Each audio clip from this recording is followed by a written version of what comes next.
Assalamu alaikum wa rahmatullahi wa barakatuhu. Que la paix, la miséricorde et la baraka d'Allah soient sur nous tous.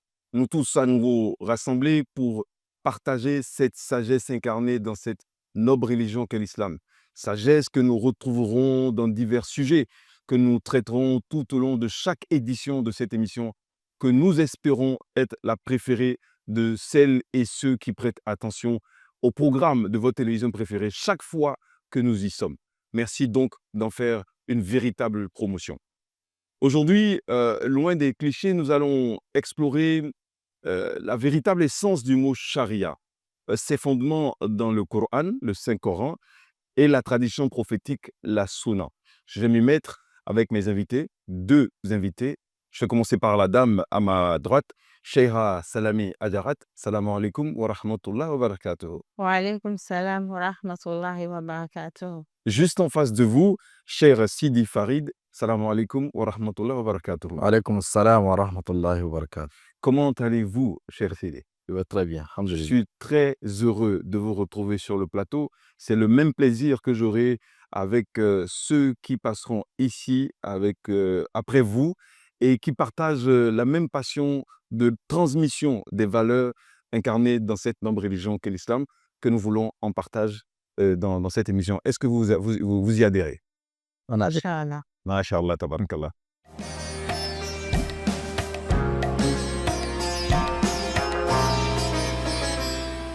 J'ai dit en introduction qu'aujourd'hui, loin des clichés, nous allons traiter un sujet qui peut paraître un gros mot dans l'esprit des gens, charia, à cause des clichés, mais nous allons essayer de les éclairer à partir de la lumière du Saint-Coran et de la tradition prophétique. Est-ce que pour vous, ça se justifie, cher Sidi? Bien évidemment. La charia, c'est pas au-delà de ce qu'on donne comme définition. Il y a une définition de base originelle à laquelle il faut s'en tenir. Donc, du point de vue de l'islam et du point de vue vocabulaire. En vocabulaire arabe, quand on dit charia, Là, vous vous définissez déjà. Oui. Donc, il faut que vous y allez complètement. Je vous pose la question. Donc, qu'est-ce que la charia et pourquoi la charia est importante dans l'islam? la charia vient du verbe shara.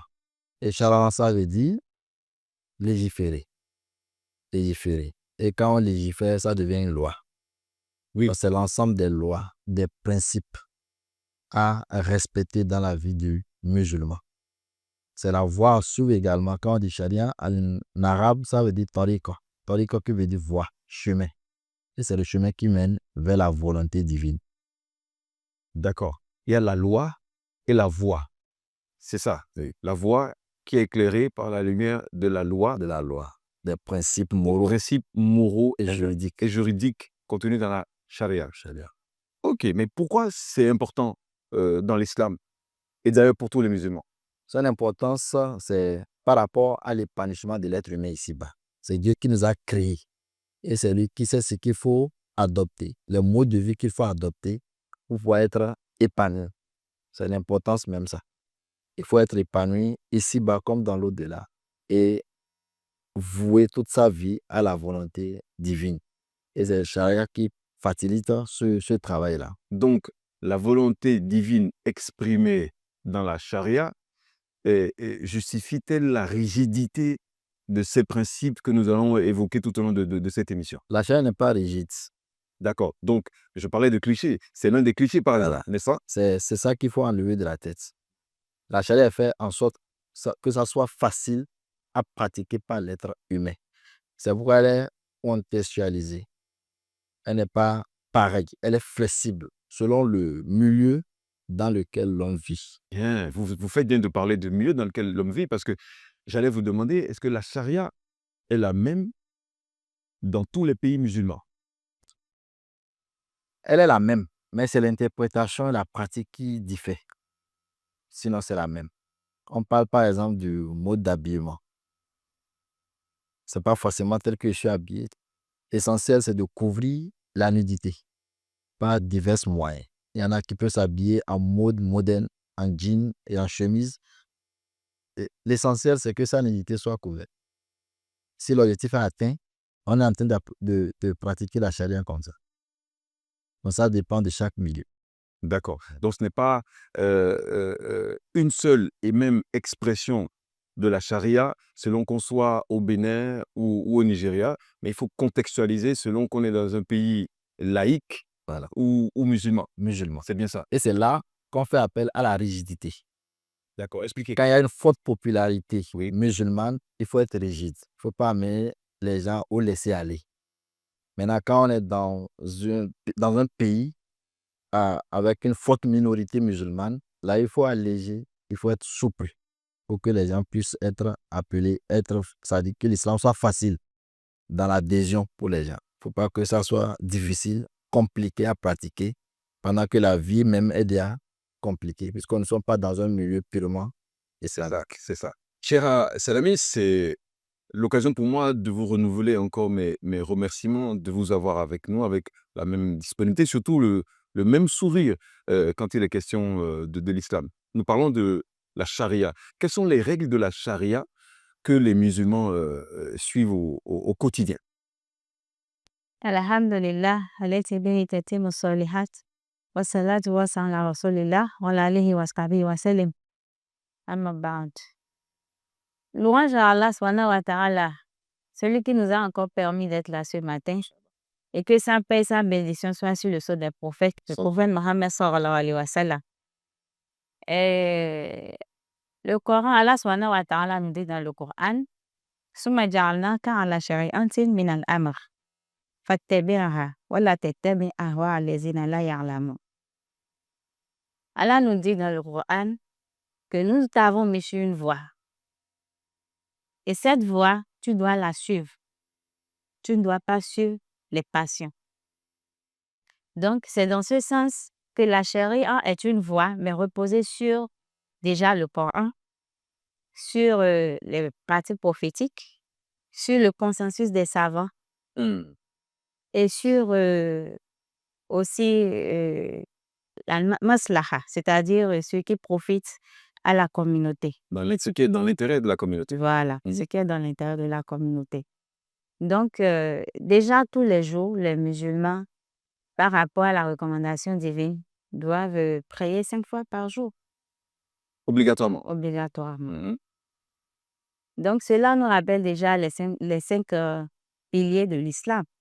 Les 5 piliers de l'islam que sont les 5 attestés de l'unicité d'Allah et du prophète comme un messager, les 5 prières par jour, le ramadan quand on est en bonne santé, la zakat, l'aumône obligatoire, et puis le hajj une fois dans votre vie, si vous avez les moyens. Voilà. Les leçons sues? Bien sûr. Machallah. Donc, en tant que musulman, c'est des choses qu'on doit respecter. D'accord. C'est les principes, c'est la base. Et on doit le faire quand on a les moyens physiques, quand la personne est en bonne santé, quand tout va bien dans sa tête. Je veux dire, qu'il n'y a pas la démence.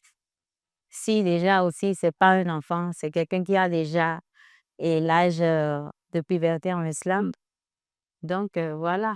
D'accord. Là, vous êtes resté sur les 5 piliers de l'islam pour évoquer quelques règles importantes de la charia. Mais au quotidien, est-ce que vous avez envie de faire un complément d'information? Au quotidien, comment la charia se vit dans la vie des musulmans? L'homme est souvent appelé à suivre sa passion. Et dans la passion, il faut mettre la charia dedans. C'est la voie à suivre. Dans l'habillement, c'est au quotidien, on s'habille. Donc, on s'habille de sorte que la nudité soit couverte. Vous voyez, au niveau de la femme comme au niveau de l'homme, il y a la nudité de la femme qui est différente de celle de l'homme. Il y a là où il faut couvrir, donc l'homme doit tenir compte de ça. La femme aussi également. Et ça, c'est au quotidien. Donc, on doit manger également au quotidien. Quand vous mangez également, faites en sorte que ça soit conforme à la charia. On mange de ce qui est licite et on laisse ce qui est illicite. Vous voyez, dans le commerce également. Ou obligatoirement? Obligatoirement. D'accord. Obligatoirement. Sauf en cas de contrainte, vous n'avez pas trouvé ce qui est. D'accord, très bien. Vous voyez, donc, quand les conditions s'y prêtent là, il faut respecter. D'accord. Dans les rapports sociaux, le commerce, le travail que vous faites, il faut respecter les règles pour ne pas tomber dans ce qui est interdit. Donc, c'est au quotidien. D'accord. C'est un mode de vie. Ah, j'aime bien ça. Un mode de vie, et comme c'est un mode de vie, il faut, à la lumière de la charia, de ces principes fondamentaux, éclairer le chemin de sa vie pour être plus proche de ce qui est licite et recommandé, validé, que de ce qui est illicite et donc interdit. Mais vous savez, selon l'interprétation de tel ou de tel sachant ou non, certains évoquent la rigidité de la charia et trouvent parfois injuste et pas du tout égalitaire l'application de certaines règles contenues dans la charia. J'ai envie de dire qu'ils ont le droit de se tromper. Mais, cher, comment la charia fait la promotion des principes de justice et d'égalité? Par rapport au principe de justice et d'égalité, déjà, Allah subhanahu wa ta'ala s'est refusé l'injustice. Ah, Donc, il a déjà donné comme source de voie à suivre, puisqu'il ne se permet pas l'injustice, il ne permet pas aux hommes d'être injustes. Et la charia préserve d'abord la personnalité. On n'a pas le droit, par exemple, d'ôter la vie à l'autre juste pour ses propres intérêts. La charia préserve les biens de l'autre. On n'a pas pour ses propres intérêts et brimer les autres ou bien prendre ce qui ne vous appartient pas. Vous voyez, la charia, c'est tout un principe de vie. Et tout ce principe-là guide l'homme à être juste envers lui-même et envers son partenaire de vie dans la communauté. Vous voyez, il doit s'efforcer au fait de ne pas primer que ce soit les biens des musulmans ou des non-musulmans, ou bien d'atteindre à leur personnalité dans tout ce qu'il fait. Vous voyez, donc la justice, là, c'est un mode de vie, c'est ce qu'on fait tous les jours, c'est ce qu'on inspire aussi aux autres dans la communauté. nous n'avons pas la prétention de traiter de tout le sujet lorsque nous l'évoquons. Nous tentons d'ouvrir quelques pistes de réflexion pour vous permettre à la maison de continuer la réflexion, justement pour être plus proche de nous ou pas, selon que le débat soit ouvert et qu'ensemble nous puissions traiter d'un sujet aussi important que l'islam en partage à travers des sujets comme la charia aujourd'hui. J'ai constaté dans la société, cher, que certains opposent à la charia leur propre culture, selon que vous êtes Yoruba ou Hausa ou Zerma, euh, l'interprétation diffère. Est-ce une bonne chose ou carrément un péché? J'utilise des mots forts. Hein. Oui, oui. La charia ne combat pas nos cultures. Je n'ai pas entendu. La charia ne combat pas nos cultures. D'accord. Elle fait la promotion d'ailleurs. Une fois que ça cadre avec les injonctions divines. Je disais tantôt que chacun se conforme, c'est-à-dire à la règle selon son milieu. On a dit de couvrir. On a pris le cas de l'habillement tout simplement. L'objectif c'est quoi? C'est de ne pas se laisser voir nu, exposé. Donc couvrir. On couvre avec quoi? Avec tout ce que nous avons comme moyen.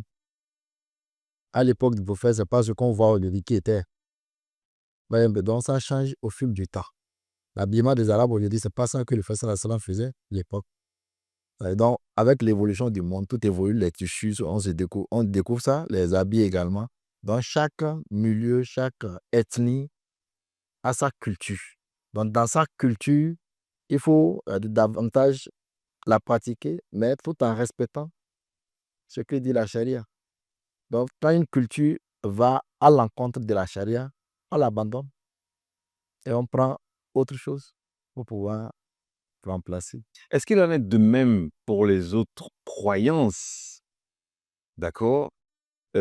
Quant à l'observation rigoureuse des règles de la charia, comme évoqué aujourd'hui pour les cultures, parce que certains évoquent la liberté de conscience, d'accord, et le respect des autres croyances lorsqu'ils partagent le même milieu que les musulmans qui tiennent à la charia et à sa défense? La charia ne s'oppose pas aux religions. Le Coran est clair dessus. Hein. La ikraha fi din. Il n'y a pas de contrainte à religion. Il n'y a pas de contrainte à religion. Si Allah voulait qu'on soit tous de la même religion, il allait le faire. Quand chacun maintenant d'aller à la religion volontairement. Mais les preuves sont là pour démontrer par tous les moyens la vraie religion de la fausse religion. Et Dieu a doté l'homme de la raison pour pouvoir faire la différence entre le faux et le vrai. Donc à lui d'aller à la recherche de la vérité pour adopter la religion dans laquelle il se trouve épanoui et apaisé. Vous avez un complément d'information? Oui, c'est toutes les religions, au fait, prônent l'unicité et les bonnes pratiques. Aucune religion ne fait la promotion, par exemple, de la nudité. C'est chacun, au fait, qui suit les passions. C'est pourquoi, quand on parle souvent de la charia, on dit ne suivez pas les passions. Les hommes ont tendance à se laisser aller sans tenir vraiment compte des recommandations divines. Donc, que ça soit la religion islamique ou les autres religions, les bases en réalité sont les mêmes. Donc, c'est à chacun de faire forcer sur son âme, parce que c'est une bataille entre la passion et ce qui a été révélé, ce qui a été recommandé. Donc, il faut faire forcer sur son âme pour pouvoir quand même rester sur la voie, la bonne voie. C'est pas évident ça, vous savez. Bien sûr, c'est un travail au quotidien. Ce monde de tension. C'est un travail au quotidien que l'homme doit essayer de faire, de suivre ce qui a été. Parce que après tout aussi, on ne doit pas oublier que ce n'est qu'un passage la vie. Non. Et après ce passage, nous allons rendre compte. C'est ça. Voilà. Oui, allez-y, allez-y. Et la vie de l'être humain, c'est tout un exercice, c'est une évaluation. Vous voyez? On parle de djihad. Et Ça aussi, c'est un gros mot parfois dans la tête des gens. voilà. Le djihad, c'est ça même le travail là. Lequel? Bon, Le djihad de nafs, expliquez, parce que djihad, avec les temps qui courent, peut donner des frissons à certains. Est-ce que vous l'évoquez? Expliquez. Le djihad vient du mot juhud, qui veut dire effort. Juhud. Juhud. D'accord. Effort sur soi-même pour Exact, respecter djihad les de nafs. recommandations divines, la loi divine. Le Pour djihad lutter contre est ces un passions. effort sur soi-même pour respecter les lois divines afin de lutter contre ses propres passions. Voilà. C'est ça? C'est ça. La définition. C'est l'exercice dont elle parlait, là, le travail à faire. D'accord. Si on devait laisser l'homme comme ça, il serait à la recherche de voies à suivre. Donc c'est pourquoi Dieu a légiféré une voie pour lui.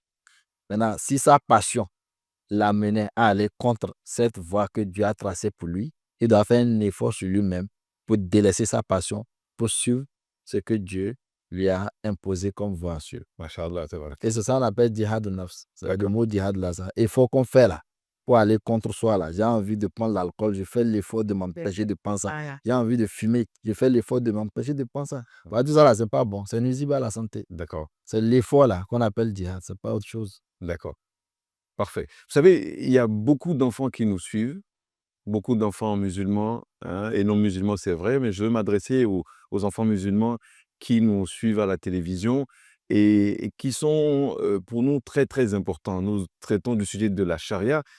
Je ne vous ai pas beaucoup entendu citer des versets coraniques qui parlent de la charia que j'aimerais vous demander d'évoquer pour qu'à la maison, ils en fassent un exercice de répétition et de méditation. Je vais commencer par vous, puisque nous parlons bien donc de la charia à partir de la lecture du Coran, du Saint-Coran et de la tradition prophétique. La charia, par exemple, il n'y a pas un mot clair comme ça, parce que ça parle de chaque objectif de la charia. Puisque ça, c'est sur plusieurs points. Par exemple, la charia milite pour la préservation de la religion. Et c'est en cela que le Coran dit quoi? La ikraha fi din. Et dans un verset également, il dit quoi? Sharan lakum min ad-dini ma wassa bihi Nuha walladhi awhayna ilayk. Donc, dans la religion, c'est ce que nous avons fait descendre à qui? Au prophète Noé. Salatu wassalam. Noé. Et ce que nous t'avons révélé en parlant du prophète sallallahu alayhi wa sallam, Ce que nous avons également révélé au prophète Ibrahim et tous C'est vrai. ceux qui l'ont précédé. Donc, tous sont venus pour annoncer la même chose. Quand on dit islam, là, ça veut dire quoi? Aslama, ça veut dire soumettre. Donc, vous vous soumettez à la volonté divine, c'est ça. Donc, chaque prophète qui est venu, qui a été envoyé, c'est juste pour nous enseigner la soumission à Dieu. Et la soumission à Dieu, c'est quoi? C'est de délaisser ce qui est notre passion pour suivre ce que Dieu a tracé pour nous comme chemin. Donc, ça préserve la religion. Ça préserve la vie. Vous voyez, dans le Coran, il y a des versets qui parlent de quoi? La taqtulu awladakum khashyata imlak. Le Coran nous interdit ou interdit aux gens de tuer les enfants. Il y en a qui avortent, il y en a qui font des enfants qui jettent tout ça. Donc, tout en évitant quoi? La famine. Donc, ça préserve la vie. Ça préserve la vie. Et il dit encore ailleurs, la taqtulu ad-dafsa illa billati À quoi? wa man qatala nafsan faqad qatala an-nasa jami'a. Le Coran dit quoi? C'est qui tue, il ôte la vie à un être humain. C'est comme s'il a ôté la vie à toute l'humanité, juste pour nous effrayer et aller dans la préservation de la vie.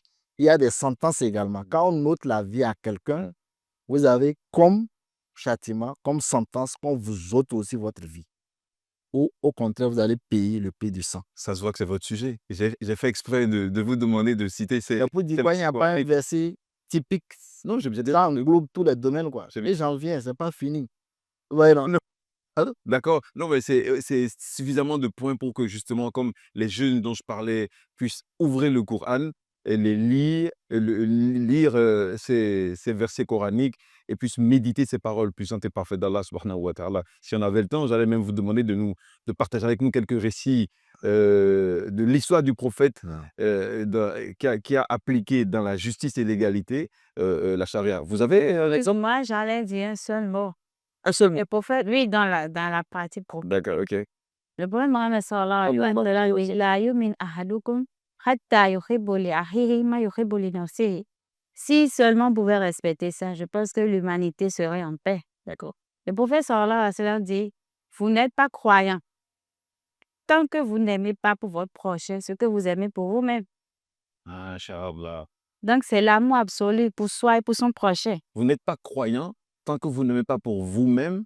Pour votre prochain ce que vous aimez pour vous-même. Ah, c'est ça.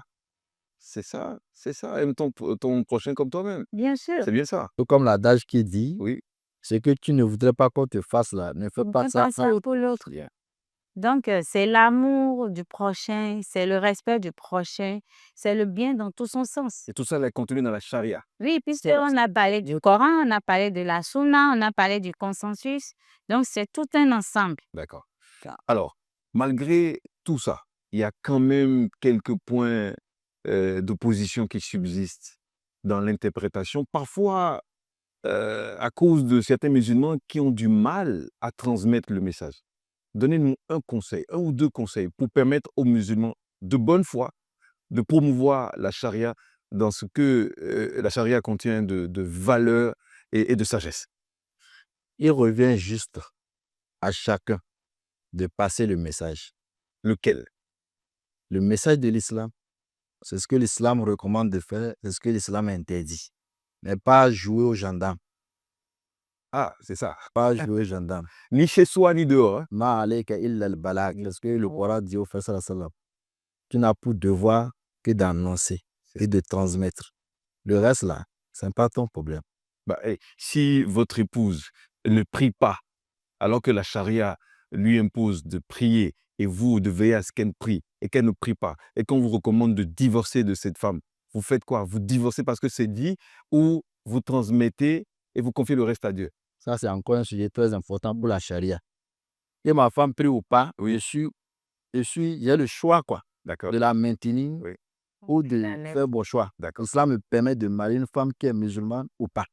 D'accord. Maintenant, c'est le contraire qu'on doit poser et qui va être un problème à résoudre quand le mari de la femme ne prie pas. C'était pas mon sujet, mais on va y revenir. D'accord. Donc ça, c'est un exercice que j'ai à faire. C'est ça. À chacun des épreuves sur la terre. C'est ça.